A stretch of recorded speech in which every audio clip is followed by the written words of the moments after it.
Vengo a contarte de mis heridas, tristes palabras, Señor, son mi oración. Si ves que lloro mientras te cuento, es que es tan grande el dolor que llevo en mi corazón. Son tantas veces.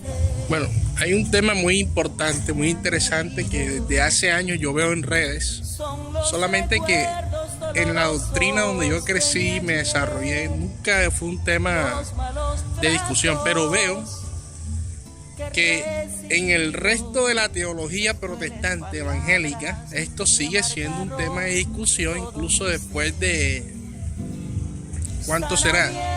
Después de 400 años de historia del protestantismo, y es si la salvación se pierde o no se pierde.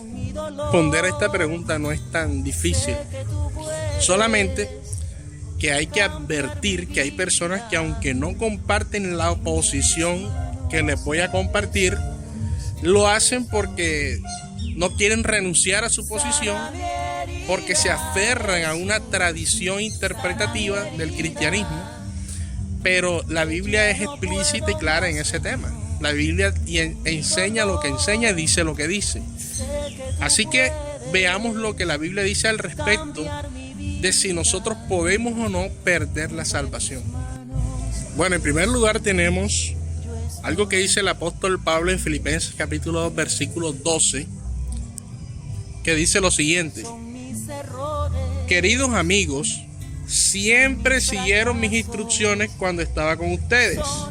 Ahora que estoy lejos, es aún más importante que lo hagan. Esfuércense por demostrar los resultados de su salvación, obedeciendo a Dios con profunda reverencia y temor.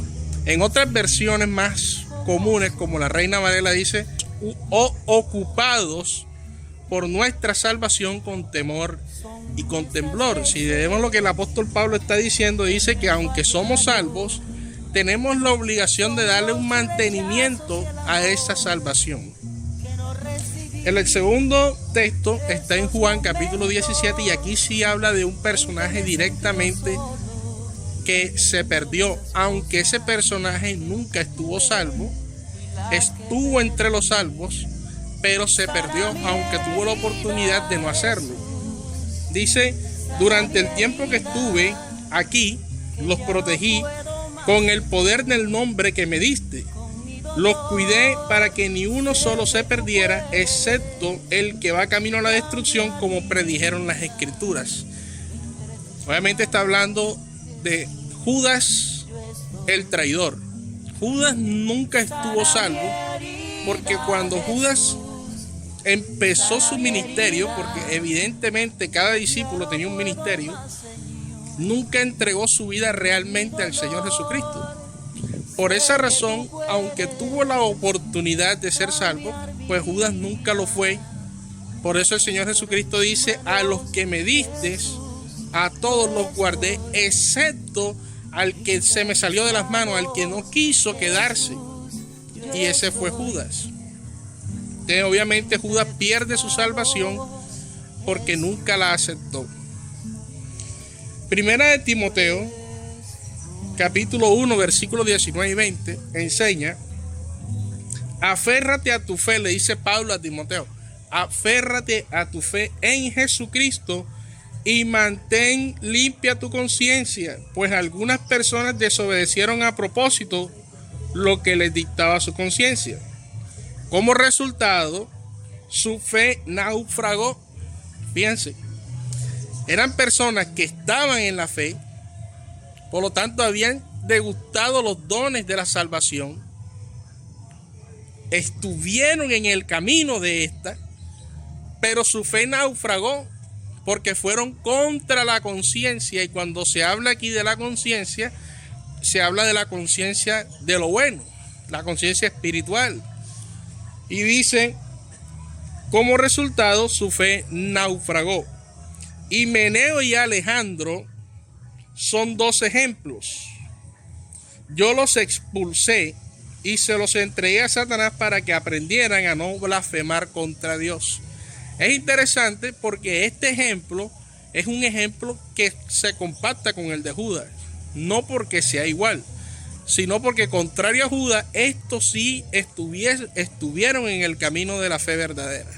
Estos sí degustaron esa fe, estos sí estuvieron en el camino de la salvación. Y aún así el apóstol Pablo dice claramente que su fe naufragó. Es decir, habiendo sido hombres de fe, terminaron perdiendo la salvación. Y dice que los entregó a Satanás para que aprendieran a no blasfemar. Bueno, yo creo que aquí ya hemos tenido dos ejemplos de dos personas en la Biblia, de tres, Himeneo, Alejandro y Judas. Uno que nunca estuvo realmente en el camino de la salvación, que pareciera que sí, pero no. El otro, o los otros dos, sí estuvieron. Pablo lo dice, da testimonio de eso. Estuvieron en la fe. El Espíritu Santo se los reveló al hablar de ellos. Pero definitivamente tuvieron que ser entregados a Satanás para que aprendieran a no blasfemar, es decir, naufragaron en su fe. El último texto es Hebreos capítulo 6, versículo 4 al 6, dice el apóstol Pablo: pues es imposible lograr que vuelvan a arrepentirse los que una vez fueron iluminados, aquellos que experimentaron las cosas buenas del cielo y fueron partícipes del Espíritu Santo. Estamos hablando de gente que ha sido salva y redimida, incluso sellada del Espíritu Santo. Y dice que saborearon la bondad de la palabra de Dios y del poder venidero, que luego se alejan de Dios. Pues es imposible lograr que esas personas vuelvan a arrepentirse al rechazar al Hijo de Dios. Ellos mismos lo clavan otra vez en la cruz y lo exponen a la vergüenza pública. Evidentemente, aquí el apóstol Pablo está hablando en Hebreos de la apostasía. Si la salvación no se perdiera, el concepto de apostasía no cupiera en la Biblia. Porque ¿qué es ser un apóstata? Es ser alguien que estuvo en el camino correcto y que poco a poco se fue alejando, negando así el bien de la buena conciencia. Claro que sí. Cuando las personas llegan a los pies de Cristo, muchas veces llegan sinceramente y arrepentidos. Dios los utiliza, Dios los usa, les da un ministerio, los pone a su obra, a su servicio. Es un privilegio servir al Señor. Pero ¿qué sucede? Pues lo que ocurre es sencillo de entender.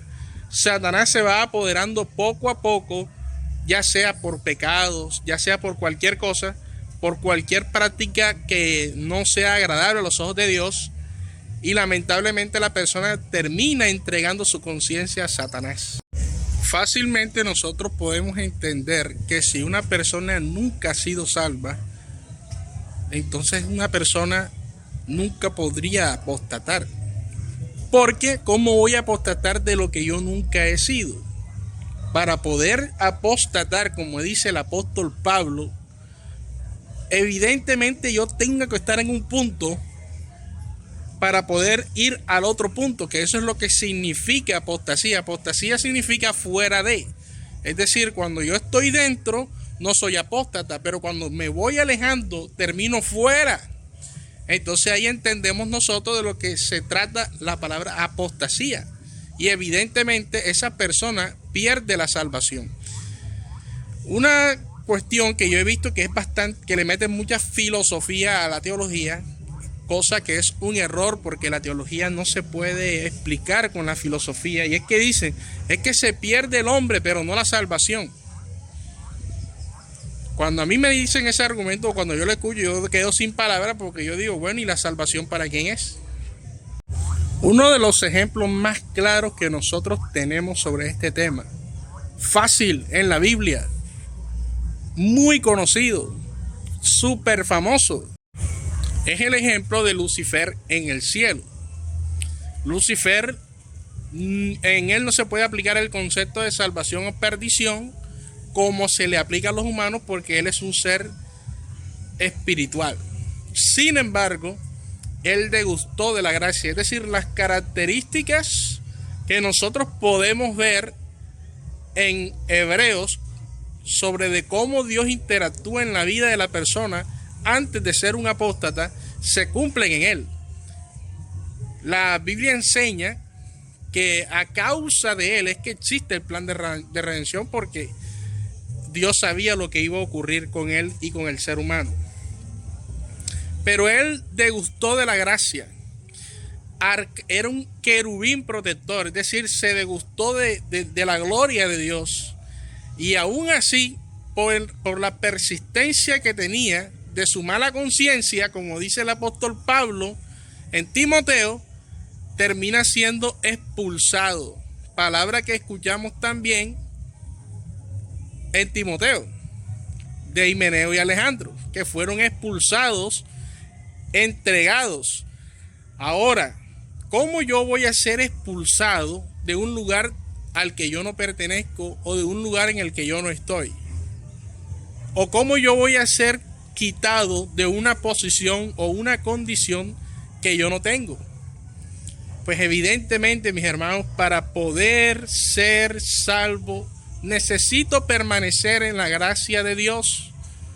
Y si soy cristiano y eres cristiano y me estás escuchando, te voy a decir que la salvación, cuídala, porque podemos ser expulsados de ella. Tenemos los ejemplos bíblicos, yo creo que la Biblia es clara en ese tema. No nos dejemos engañar cuando dicen que la salvación no se pierde, porque yo creo que los que dicen eso ni siquiera entienden lo que están diciendo. El apóstol Pablo en repetidas ocasiones invitó a la iglesia muchas veces a interceder los unos por los otros, a darse ánimos los unos a los otros y a no retroceder nunca. ¿Por qué será? ¿Por qué el apóstol Pablo insistía tanto en este tema? Insistía tanto en el tema de dejen de hacer lo que el mundo hace. Ustedes ya no son de este mundo. Nuestra ciudadanía ya no es de este mundo.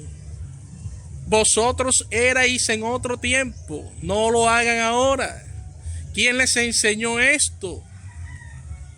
Si el apóstol Pablo insiste tanto en que nosotros debemos cuidarnos de doctrinas de demonios, de doctrinas engañosas, debe ser porque algo tenemos que perder.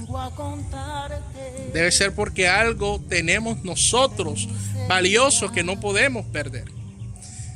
Dice en 2 Corintios 5:8, pero cobramos ánimo y preferimos más bien estar ausentes del cuerpo y habitar en el Señor.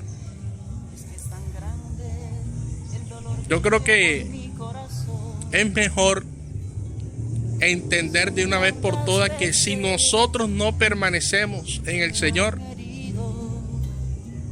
vamos a perder lo único que hemos recibido por gracia, que es la salvación. Dios te bendiga grandemente.